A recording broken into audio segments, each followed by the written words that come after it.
June 6, 1944, 07:10 hours. The coast of Normandy, France. Through the smoke and spray, First Sergeant Leonard Lomell watches the cliff rise before him like a fortress wall. 100 feet of sheer rock, crumbling limestone, churning water below, German machine guns above. Behind him, in 9 British landing craft, 225 American Rangers grip wet ropes and rocket launchers with frozen hands. They are 40 minutes late. The surprise is gone. The Germans are waiting. His name is Leonard Lomell, 24 years old, acting commander of Company D's 1st Platoon, a college football player from New Jersey who left school to work as a railroad brakeman before the war. In his pack, he carries 1 thermite grenade, 2 climbing ropes, a Thompson submachine gun, and orders that seem designed to get him killed. Scale the cliffs, seize the battery, destroy 6 French 155mm guns before they can rain shells on the potis. Thousands of men landing on Omaha Beach and Utah Beach, just miles away. General Omar Bradley would later call it the most dangerous mission he ever gave any soldier. One naval planner, upon seeing the objective, said it simply, "It cannot be done." 3 old women with brooms could keep the Rangers from climbing those cliffs. But Lomell and his Rangers are about to prove that impossible missions require impossible men. What happens in the next 3 hours will save thousands of lives. It will also reveal a truth that changes everything they thought they knew about their mission. The guns are not where intelligence said they would be. And finding them will require 2 men, pure luck, and 10 minutes that alter the course of D-Day. This is the story of how 150 Rangers climbed impossible cliffs and silenced 6 German gun batteries before 9 in the morning. But it is also the story of what they discovered when they reached the top. A deception, an empty fortress, and a race against time to find the real weapons before German crews could man them and destroy the invasion fleet. By June 1944, Nazi Germany's Atlantic Wall stretched from Norway to Spain. 15,000 concrete bunkers, 6 million mines, and 500,000 obstacles planted on every beach where Allied forces might land. Adolf Hitler had declared it impregnable. Fortress Europe, he called it, the walls that would break the Allied invasion before it began.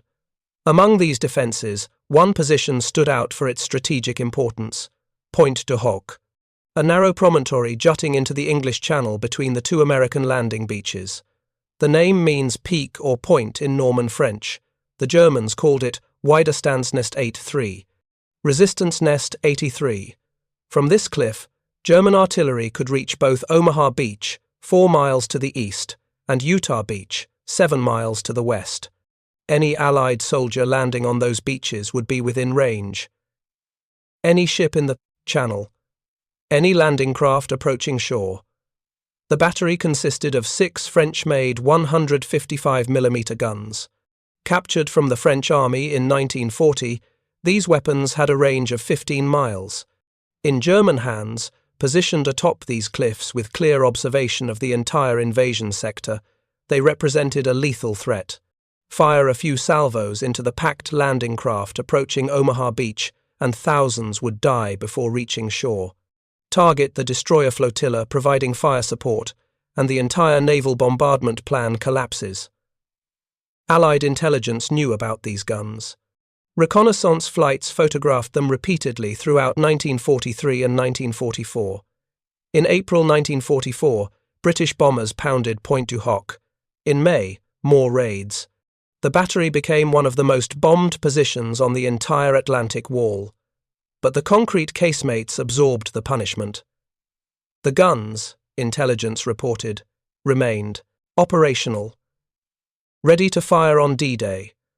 Supreme Allied Commander General Dwight Eisenhower studied the photographs, studied the maps, made his decision. Those guns must be destroyed before H-hour, before the first soldier hits the beach. The mission could not be left to naval bombardment alone or to airstrikes. Too much rode on certainty. The guns had to be physically seized and destroyed by troops on the ground, troops who could climb cliffs, fight through fortifications, and hold the high ground against counterattacks. He assigned the mission to the Rangers. Not the regular infantry, not paratroopers, but the Army's elite light infantry force, trained for the toughest missions. Companies D, E, and F of the 2nd Ranger Battalion, 225 men. Their commander, Lieutenant Colonel James Earl Rudder, a 34-year-old former high school football coach from Texas. A reservist called to active duty in 1941 who transformed the 2nd Rangers from a collection of volunteers into a precision assault force. Rudder was everything the mission required: calm under pressure, intelligent, physically tough. He did not send his men anywhere he would not go himself. When he received the order to take Pointe du Hoc, he knew immediately what it meant. Most of his men would not survive. The approach by sea, exposed to fire from above. The climb itself, 100 feet of sheer cliff, while Germans dropped grenades and cut ropes. The battle at the top, fighting through fortified positions against defenders who knew every bunker, every trench. Then, holding the position, isolated and outnumbered, until relief arrived from the beaches. One of Rudder's officers, Major Cleveland Lytle, heard about the mission during a briefing aboard the troopship. French resistance sources reported that the guns had been removed. He heard. The assault would be unnecessary, suicidal. Lytle became vocal in his opposition, his judgment perhaps clouded by alcohol. Rudder relieved him of command on the spot. "You cannot lead men into a mission you do not believe in," Rudder told him. Lytle was transferred to another unit. Rudder took direct command of Force A, the assault element. He would lead the climb himself. For months, the Rangers trained. On the cliffs of the Isle of Wight off southern England, they practiced with ropes, grappling hooks, and extension ladders borrowed from the London Fire Department. British commandos, veterans of coastal raids against German positions in France, taught them techniques, but mostly it was trial and error. Climb, fall, climb again, load your equipment. 60 pounds of weapons, ammunition, explosives, rope. Climb with all of it. Climb in the rain, climb in darkness. Climb while instructors threw dummy grenades down at you. The plan called for precision timing. The Rangers would land at 0630, immediately after the naval bombardment lifted. 9 British landing craft would bring them ashore in waves. Companies D and E on the right, Company F on the left. Once on the narrow beach at the base of the cliffs, they would fire rocket-propelled grappling hooks with ropes attached. The rockets would arc up to the summit, the hooks would catch on rocks or vegetation, and the Rangers would climb. Simultaneously, fire trucks borrowed from London would deploy extension ladders on DUKW amphibious vehicles. Rangers would climb these as well, providing suppressing fire to cover those on ropes. If you are enjoying this deep dive into the story, hit the subscribe button and let us know in the comments from where in the world you are watching from today. The secondary plan, in case Rudder's force failed to signal success within 30 minutes, was for Lieutenant Colonel Max Schneider's 5th Ranger Battalion and Companies A and B from the 2nd Battalion to land at Omaha Beach instead and attack Pointe du Hoc from inland. But everyone knew the primary plan was better. Take the position from the sea before the Germans could react, before they could man those guns and destroy the invasion. On June 5, 1944, Rudder and his Rangers boarded the transport ship Amsterdam in English ports. The weather was terrible, high winds, heavy seas. The invasion, originally scheduled for June 5th, had been postponed 24 hours. Now, on the evening of June 5th, the Armada set sail, 5,000 ships, 150,000 men, the largest amphibious invasion in history. Rudder gathered his men for a final briefing. "We are going in to do a job," he told them. "Most of us will not come back. But we will take that battery. We will hold it. And we will save the lives of thousands of men on those beaches. What better way to die than to die for your country?" Then he dismissed them to prepare their equipment. First, Sergeant Lomell checked his Thompson submachine gun for the 100th time, checked his thermite grenade. 1 grenade per man, the only demolition they could carry up the cliffs. Thermite burned at 4,000 degrees Fahrenheit, hot enough to melt through steel, to weld gun mechanisms into useless scrap. 1 grenade per gun emplacement. That was the calculation. If they reached the top, if they found the guns, if they survived long enough to use them, at 04:45 on June 6th, the Rangers climbed down cargo nets into the British landing craft. The sea was rough, waves crashed over the sides, men vomited, others bailed water furiously to keep the boats from swamping. One landing craft capsized, drowning everyone aboard. The survivors were pulled into other boats, soaked, freezing, but alive.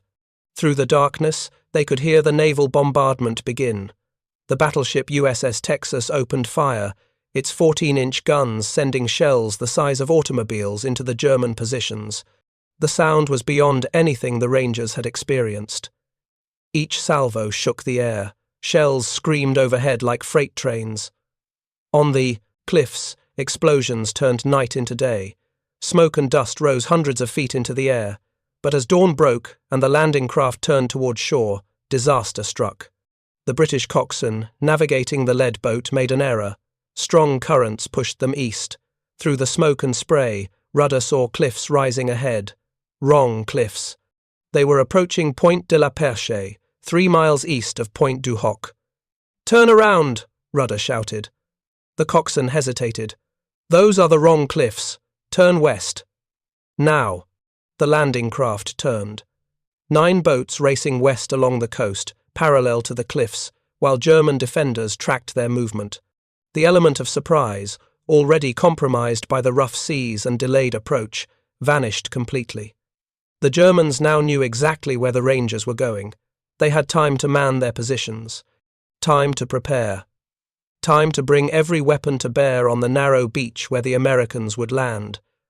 By the time the Rangers reached Point du Hoc, it was 07:10, 40 minutes late. The naval bombardment had lifted at 06:30, giving German defenders 40 minutes to recover from the shock, to clear rubble from firing positions, to prepare their machine guns and grenades.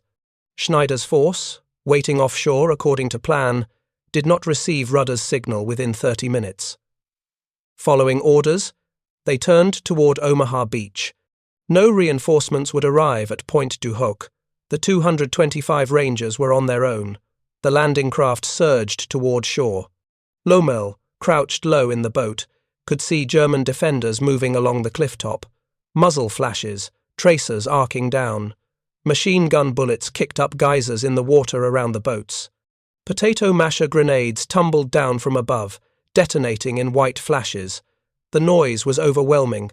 Engines roaring, bullets cracking, grenades exploding, men shouting. The ramp dropped. Lomell charged forward. A machine gun bullet ripped, through his right side, above the hip. The impact spun him sideways. Burning pain. He kept moving. Could not stop. Behind him, Rangers poured from the boats onto the narrow strip of beach. 30 yards wide, nowhere to hide, nowhere to go but up. "Fire the rockets!" someone shouted. Rangers triggered the rocket launchers. Grappling hooks, trailing ropes shot upward through the smoke. Most ropes were waterlogged from the rough crossing. They fell short, splashing into the surf. Others reached the cliff top, but failed to catch. Germans cut some ropes with knives, or pulled them over the edge. But enough held. Enough for the Rangers to begin climbing.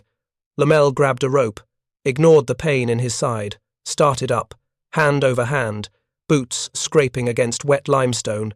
Below him, the destroyers USS Satterlee and HMS Talibont risked running aground in shallow water to bring their guns closer to the cliffs.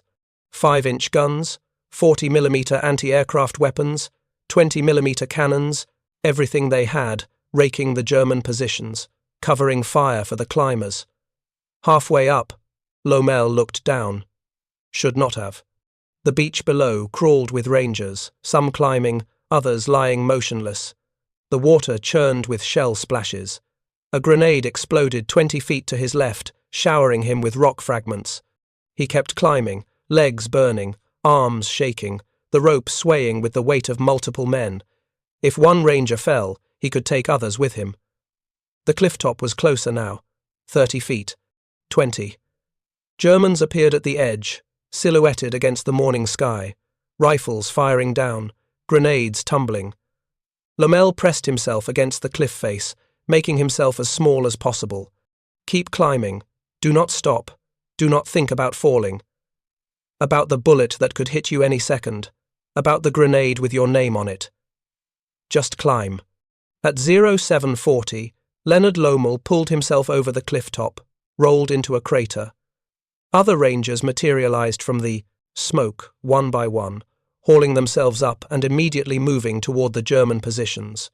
Company D went left, Company E went right, Company F moved straight ahead.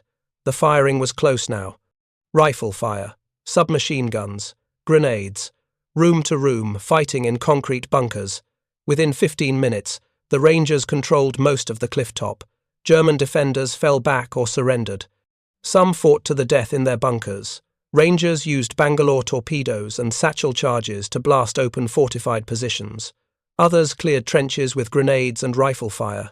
The training took over. Months of practice, muscle memory, move, shoot, communicate, clear this bunker, secure that trench, push forward. But where were the guns? Lomell reached the first gun emplacement. Massive, concrete casemate, open at the rear where the gun should extend. Empty. Just a wooden telephone pole protruding from the casemate, wrapped in camouflage netting. A decoy. The second emplacement. Another telephone, pole. The third. The fourth. No guns. All decoys. Jesus Christ, Lomell thought. There are no guns here. They have got to be somewhere.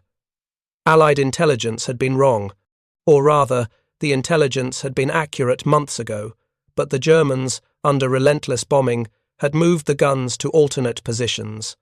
The Rangers had climbed those cliffs, lost men on the beach, and during the ascent, fought their way through German positions to reach battery emplacements that contained nothing but lumber and netting designed to fool aerial reconnaissance. The mission was not over. It had just begun. Lieutenant Colonel Rudder stood in the ruins of the main observation bunker, studying his map. 225 Rangers had landed. Already, 35 were dead or wounded. More casualties every minute as German snipers and mortar teams, falling back from the cliff top, maintained harassing fire. Radio communication with the fleet was sporadic. The naval bombardment had destroyed most of the battery's communication equipment. But it had also churned the ground into a moonscape of overlapping craters, making movement difficult and visibility worse. The mission had been simple on paper. Scale cliffs, destroy guns, hold position. Now, with the guns missing, everything changed. Rudder made his decision. We secure the high ground, we cut the coastal road, we find those guns. He began dispatching small patrols inland while the bulk of his force consolidated positions along the cliff-top perimeter. First Sergeant Lomell gathered what remained of Company D's second platoon. 65 men had landed with him. Already, 15 were casualties. He could feel blood soaking through his uniform from the machine gun wound in his side, but the bullet had passed through meat. Nothing vital. He could still fight. That was all that mattered. Our secondary objective is the coastal road, Lomell told his men. The paved highway that ran parallel to the coast, connecting German positions, between Omaha and Utah beaches. If we cut that road, the Germans cannot move reinforcements. If they cannot move reinforcements, our boys on the beaches have a chance. Company D moved south from the cliff top, inland through fields and hedgerows toward the road. Staff Sergeant Jack Kuhn, Lomell's platoon sergeant, moved beside him.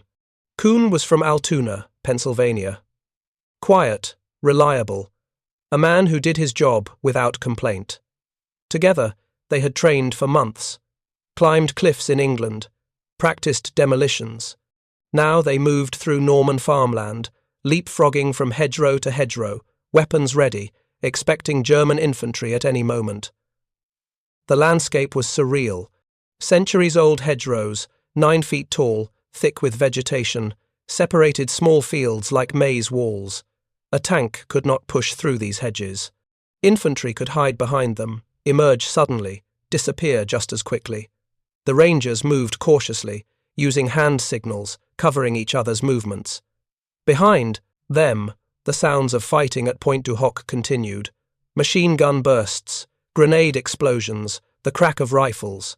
By 08:30, Lomell and his platoon reached the coastal road, a narrow paved highway, empty of traffic. They established a roadblock, positioning men on both sides, setting up fields of fire to stop any German movement. Lomell placed Sergeant Frank Rupinski in charge. "Hold this position," he told him. "No matter what, the Germans will try to reinforce. Do not let them pass." Then Lomell turned to Kuhn. "Come with me," he said. "We are going to find those guns." The two rangers moved south along a dirt lane that ran perpendicular to the coastal road. Deep hedgerows rose on both sides. The lane showed wheel tracks, heavy tracks. Something large had passed through here recently. "Gun carriages," Lomell thought. "Has to be." They moved cautiously. Lomell in front, then Kuhn 20 yards behind, covering. Standard patrol procedure: never bunch up. If one man triggers an ambush, the other can provide covering fire. The lane curved through orchards and pastures. Birds sang. The morning sun broke through clouds. For a moment, it was almost peaceful. Then they heard German voices ahead. Lomell held up his hand. Kuhn froze. They waited. The voices faded. The Germans, wherever they were, moved away. The two rangers continued forward, every sense alert. 250 yards from the coastal road, 300 yards. Then Lomell saw it. Through a gap in the hedgerow, concealed beneath camouflage netting in an orchard, 5 massive artillery pieces. French 155mm guns. The missing battery. They were positioned to fire inland, barrels elevated to target Utah Beach. Around each gun, stacks of ammunition, powder charges, high explosive shells, ready to fire. But no crews. The Germans had pulled back during the bombardment, probably taking cover in nearby positions, and had not yet returned to man their weapons. Lomell turned to Kuhn. "Give me your grenades, Jack," he whispered. "Cover me. I am going to fix them." Kuhn handed over his thermite grenade. Lomell now had 2. He moved into the orchard, crouching low, moving between the guns. His heart hammered. At any moment, a German guard could appear, a sniper could open fire. But the orchard was silent. The only sound was his own breathing, harsh in his ears. The first gun, massive, the barrel 12 feet long, the breech mechanism intricate with gears and levers. Lomell placed his thermite grenade into the traversing mechanism, pulled the pin, and moved to the second gun. Placed Kuhn's grenade, pulled the pin, no explosion. Thermite grenades burned silently, intensely, welding metal parts together, rendering the mechanisms inoperable. Lomell then used the butt of his Thompson submachine gun, wrapped in his field jacket to muffle the sound, to smash the optical sights on all 5 guns, precision instruments, destroyed with brute force. "Jack," he called softly. "We need more grenades." The 2 rangers ran back to the coastal road, where the rest of the platoon held the roadblock. Lomell gathered every thermite grenade his men carried. 6 more. Then he and Kuhn returned to the orchard. Again, Kuhn provided cover while Lomell moved between the guns, placing grenades in breech mechanisms, elevating gears, recoil systems, anywhere the flowing molten thermite could weld moving parts into useless scrap. As he worked on the 5th gun, he heard a tremendous explosion from deeper in the orchard.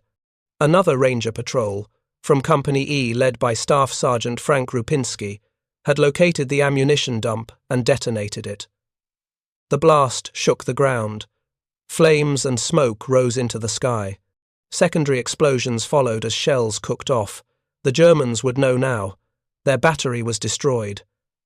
But by then, Lomell and Kuhn were already running back toward the roadblock. The entire action took less than 15 minutes. By 0900 hours, the mission was accomplished. 6 155mm guns destroyed or disabled. The ammunition dump blown. The coastal road cut and held by American Rangers. The 2nd Ranger Battalion became the first American unit to complete its D-Day objective. Before 9 in the morning, while soldiers on Omaha Beach still fought to get off the killing grounds, while paratroopers inland struggled to secure their objectives. The Rangers at Pointe du Hoc had done their job. But completing the mission and surviving it were two different things. The Germans knew American troops held Pointe du Hoc. They knew the battery was destroyed. They knew a force had cut the coastal road. What they did not know was how few Rangers remained. 225 had landed. Already, 70 were casualties. The survivors, scattered across the clifftop and the surrounding fields, faced the full weight of the German 352nd Infantry Division, one of the best units defending Normandy. Throughout the afternoon of June 6th, German infantry probed the Ranger positions, small attacks, testing the defences. Mortar fire rained down on the clifftop. Snipers picked off Rangers who exposed themselves. Rudder, wounded twice during the fighting, a bullet through his leg and shrapnel in his chest and arm, refused evacuation. He moved between positions, directing his men, organising the defence. His presence steadied the Rangers. If the old man can keep fighting, they thought, so can we. The Rangers dug in, used German bunkers as fighting positions, turned captured machine guns against their former owners, established interlocking fields of fire across the clifftop. The lunar landscape of bomb craters actually helped. The craters provided cover, broke up German attacks, channeled enemy infantry into kill zones. But the situation was desperate. Ammunition ran low. Food supplies, carried in packs during the climb, were nearly exhausted. Water was scarce. Medical supplies dwindled as more men fell wounded. The Rangers radioed for resupply, but rough seas and German fire prevented most craft from landing. One supply boat did make it through later that day, bringing ammunition and a handful of reinforcements, but it was not enough. As darkness fell on June 6th, the Rangers held a perimeter perhaps 300 yards across. Rudder's command post occupied a former German observation bunker. Outside, Rangers manned foxholes and craters, watching the darkness, knowing the Germans would attack at night. They did not have to wait long. The first counterattack came at 0200 hours on June 7th. German infantry, probably elements of the 914th Grenadier Regiment, advanced through the darkness. The Rangers heard them first. Voices, equipment rattling, boots on stone. Then, muzzle flashes in the darkness. Machine gun fire raked the Ranger positions. Grenades exploded along the perimeter. The Rangers fired back. Tracer rounds drew. Lines of fire across the clifftop. The fighting was close, sometimes hand-to-hand in the craters and trenches. Rangers threw grenades into German positions. Germans returned fire. The battle raged for an hour before the Germans pulled back, leaving bodies in the wire. At dawn on June 7th, the Rangers counted their strength, 150 men fit for duty, 75 casualties, and the Germans were preparing another attack. Rudder sent patrols out to gather more ammunition from dead Germans and destroyed positions. Every bullet mattered now. Every grenade. The Rangers scavenged German weapons, German food, anything they could use. The second counterattack came that afternoon, heavier this time. German infantry supported by mortar fire. The Rangers, exhausted, low on ammunition, fought from their craters and bunkers. They had no artillery support. No air support could reach them through the overcast sky. Just rifles, machine guns, and determination. Private First Class Morris, Prince, watching Germans advance toward his position, later recalled the moment. I had 3 rounds left in my rifle, 3 rounds between me and a German squad. I made every shot count. Then I picked up a German rifle and kept fighting. The Rangers held. Every attack was repulsed. But each defence cost men. Each German probe found weaknesses, killed Rangers, wounded others. By nightfall on June 7th, fewer than 100 Rangers remained combat effective. They could not hold another full day. Relief had to come soon, or Pointe du Hoc would fall. Lieutenant Colonel Schneider's 5th Ranger Battalion and elements of the 116th Infantry Regiment were fighting their way west from Omaha Beach, trying to reach Pointe du Hoc. But German positions between the beach and the cliffs were strong.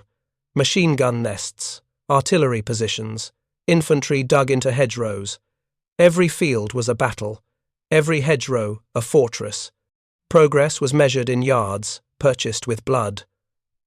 On the evening of June 7th, one platoon from the 5th Rangers, 23 men who had become separated from their unit during the Omaha beach assault, fought through German lines and linked up with Rudder's force at Point du Hoc. 23 men, barely enough to make a difference, but their arrival raised spirits. They brought ammunition, fresh water, news from the beaches. The invasion was succeeding. Omaha Beach was secured, Utah Beach was secured, Allied forces were pushing inland. The Rangers just had to hold a little longer. The third night was the worst. German forces, realizing the Rangers were isolated and weakened, launched their strongest attack yet. Infantry from multiple directions. Machine gun fire from positions in the surrounding fields. Mortar bombardment that turned the cliff top into an inferno. The Rangers fought back with everything they had. Every man on the line. Cooks fought. Radio operators fought. Wounded men fought from their positions, refusing evacuation. Lomell, his wound now infected, fever burning through him, commanded his platoon from a crater on the southern perimeter. 65 men had landed with him. 15 remained. They held a section of the perimeter crucial to the entire defense. If the Germans broke through here, they could roll up the entire Ranger line. Lomell knew it. His men knew it. They did not break. At 0800 hours on June 8th, the Rangers heard the most beautiful sound in the world. Tank engines, American tank engines, the characteristic rumble of Sherman tanks approaching from the east. The relief force had arrived. Elements of the 116th Infantry Regiment, supported by tanks from the 743rd Tank Battalion, pushed through German positions and reached Point du Hoc. The siege was over. The Rangers had held for 2 days and 2 nights against impossible odds. Of the 225 men who landed on June 6th, only 90 were still able to fight. 77 were dead, 152 wounded, 38 missing. The casualty rate exceeded 50%. Some platoons lost 90% of their strength. Company D, Lomell's company, counted 15 men still standing from 65 who landed, but they had accomplished their mission. The guns were destroyed. The coastal road was cut. German reinforcements had been delayed. And thousands of men landing on Omaha and Utah beaches, men who never knew the Rangers existed, lived because 6 guns never fired on them. If you find this story engaging, please take a moment to subscribe and enable notifications. It helps us continue producing in-depth content like this. The relief force brought fresh troops to hold Point du Hoc. The surviving Rangers, exhausted beyond measure, were evacuated to aid stations and field hospitals. Some would return to duty, others, too badly wounded, would go home. A few, like Lomell, would recover and fight again in the Hurtgen Forest, where the 2nd Rangers would storm Hill 400 in some of the most vicious fighting of the European campaign. But on the morning of June 8, 1944, as American medics helped wounded Rangers down from the cliffs, as fresh infantry took over the positions the Rangers had defended, one thing was clear. The impossible had been achieved. 3 old women with brooms could not have stopped these Rangers. Neither could the Wehrmacht. The cost had been catastrophic, but the mission was complete. And in war, as General Eisenhower would later observe, there is no victory without sacrifice. The Rangers at Point du Hoc had paid that price, willingly, knowing what it would cost, doing it anyway, because it was necessary, because it would save lives, because it was the mission. Leonard Lomell, evacuated to a field hospital with a machine gun wound and infection, would receive the Distinguished Service Cross for his actions. The citation read in part, "First Sergeant Lomell displayed extraordinary heroism in the face of the enemy. His initiative in locating and destroying the German artillery battery saved countless American lives and materially contributed to the success of the Normandy invasion. Jack Kuhn received the Silver Star. Frank Rupinski received the Silver Star. 13 other Rangers received the Distinguished Service Cross. The 2nd Ranger Battalion received a Presidential Unit Citation. one of the highest honors that can be awarded to a military unit. But the real recognition, the honor that mattered most, came from the men who landed on those beaches, the infantry who crossed Omaha Beach without artillery fire raining down from Pointe du Hoc, the sailors who brought landing craft to shore without guns bracketing their vessels, the thousands who never knew, in that moment, that rangers had climbed impossible cliffs to save their lives. That was the mission. Not glory, not recognition, just the job. And the rangers did it. The true significance of Pointe du Hoc would not become clear for years, decades even. In the immediate aftermath, some questioned whether the mission had been necessary at all. The guns were not in their casemates. They had been moved before D-Day. Critics argued the Rangers had stormed cliffs and suffered horrific casualties to capture empty concrete bunkers. But those critics missed the essential truth. The guns existed. They were operational. They were positioned to fire on both American landing beaches. If Lomell and Kuhn had not found them, if other Rangers had not destroyed the ammunition, those guns would have been manned within hours and brought to bear on the most vulnerable moment of the invasion. The first waves hitting the beaches, the ships crowded offshore, the chaos of men struggling to establish a foothold on hostile shores. General Omar Bradley, who had called it the most dangerous mission he ever assigned, understood. After the war, he wrote that the Rangers at Pointe du Hoc had accomplished something few military units in history could claim.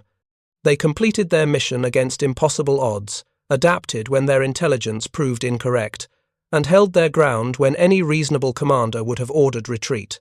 The numbers tell part of the story. 225 Rangers landed. 90 survived unwounded, a casualty rate exceeding 50%. Company D lost 77% of its strength. Some squads ceased to exist entirely. Yet they never broke, never surrendered, never abandoned their positions.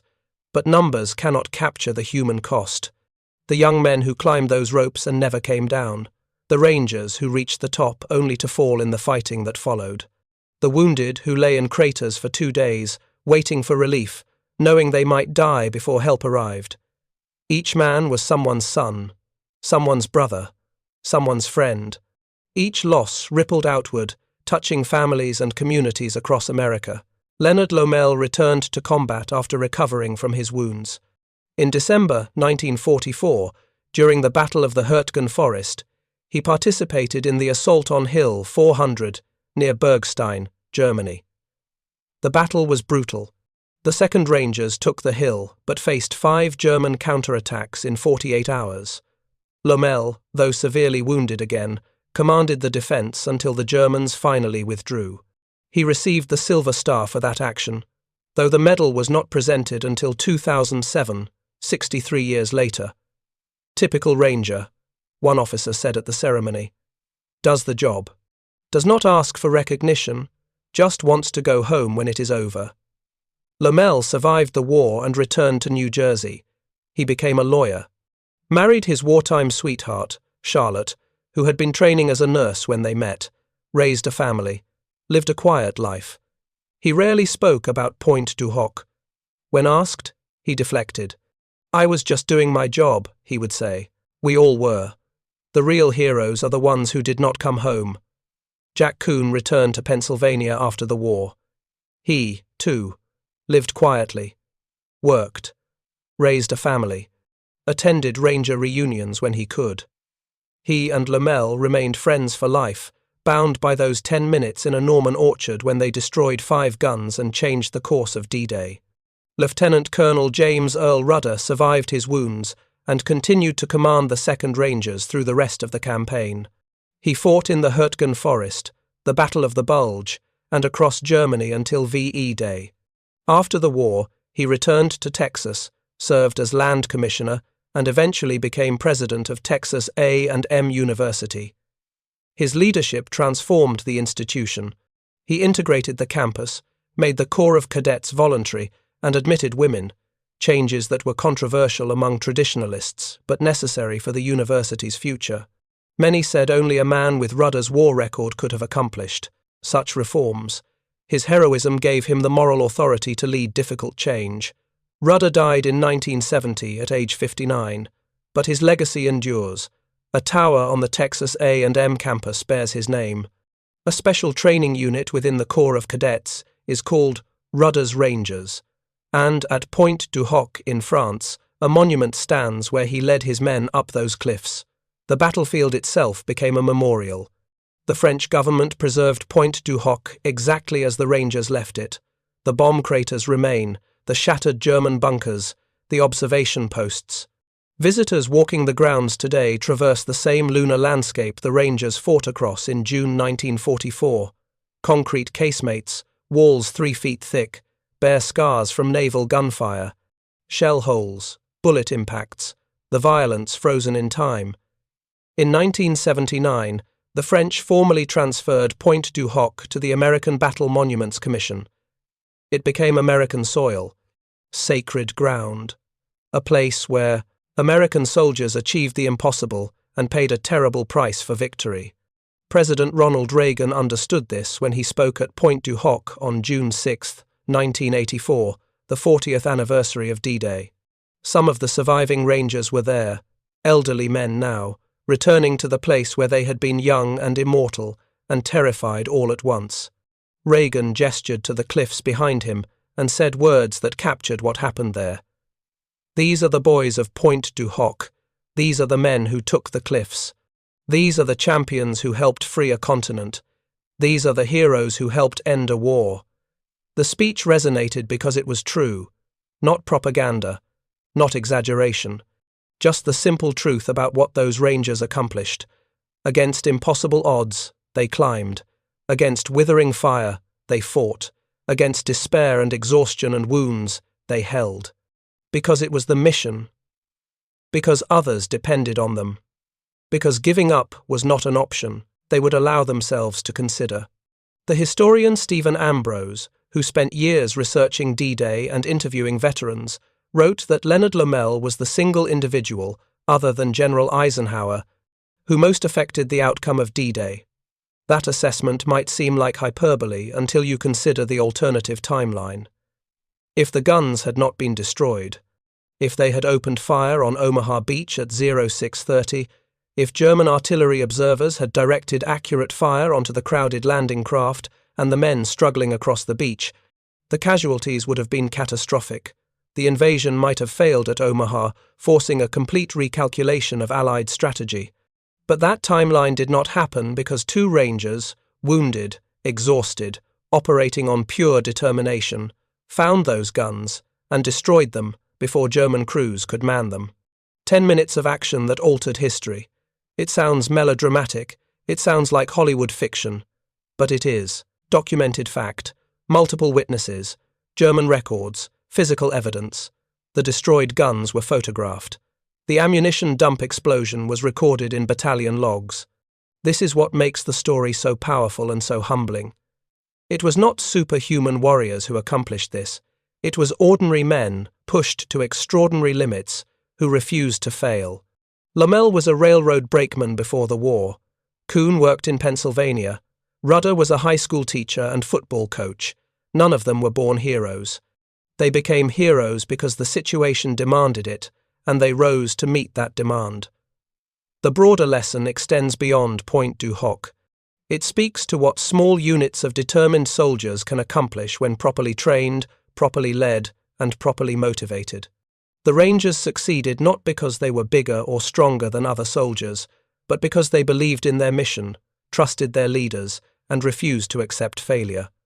Modern Special Operations Forces study Pointe du Hoc at their training schools, the cliff assault, the adaptation when intelligence proved wrong, the improvisation when the plan fell apart, the defense against overwhelming odds. It is a textbook example of small unit tactics executed under the worst possible conditions. But the real lesson is not tactical. It is about character, about continuing when every rational calculation says to quit, about doing the job because it needs doing, regardless of cost.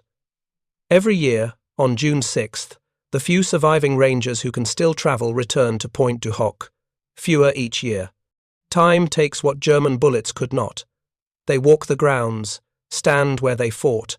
Remember, friends who never left. The French people, who maintain the site with reverence, greet them as liberators, because that is what they were. Young Americans who crossed an ocean to free a continent from tyranny. The Rangers never sought recognition. Most went home after the war and never spoke of what they did. They raised families, worked jobs, lived normal lives. Only at reunions, among men who had been there, did they talk about it. And even then, they focused on the friends they lost, not the glory they won. This humility, this quiet dignity, defines the generation that fought that war. They did not fight for parades or medals. They fought because it was necessary, because evil had to be opposed, because freedom, once lost, is almost impossible to regain. They understood, in a way modern generations sometimes forget, that some things are worth dying for. Pointe du Hoc stands as a testament to that understanding. The cliffs are still there, weathered by 79 years of storms but unchanged in their essential character, still imposing. Still impossible to imagine climbing while bullets and grenades rain down from above. But 150 Rangers did exactly that, and they succeeded. And because they succeeded, the invasion succeeded. And because the invasion succeeded, Europe was liberated. And because Europe was liberated, the world changed. It all traces back to those cliffs, to those ropes, to those men who refused to quit. When the last Ranger who fought at Pointe du Hoc passes, when no living memory remains of that morning in June 1944, the cliffs will still stand, the bunkers will still bear their scars, the craters will still mark where bombs fell, and visitors will still walk that ground and ask themselves the question every person asks when confronting such history. Could I have done that? Could I have climbed those cliffs? Could I have found those guns? Could I have held that ground for 2 days against impossible odds? Most of us will never know the answer. Most of us will never face such a test. But the Rangers at Pointe du Hoc did face it, and they passed. Not all of them survived, but all of them succeeded. They completed the mission. They saved thousands of lives. They proved that impossible is just a word, not a limit. That is their legacy. Not the medals or the monuments, though those have their place. The real legacy is the example they set, of courage when courage seemed impossible, of duty when duty demanded everything, of sacrifice without expectation of recognition or reward. The boys of Pointe du Hoc grew old. Most have passed now. But what they did on that cliff, in that orchard, in those craters and bunkers, will never age. It will remain forever as fresh and powerful as the morning it happened. A reminder that ordinary people, in extraordinary circumstances, can accomplish extraordinary things, not because it is easy, but because it is necessary. Thank you for watching. For more detailed historical breakdowns, check out the other videos on your screen now, and don't forget to subscribe.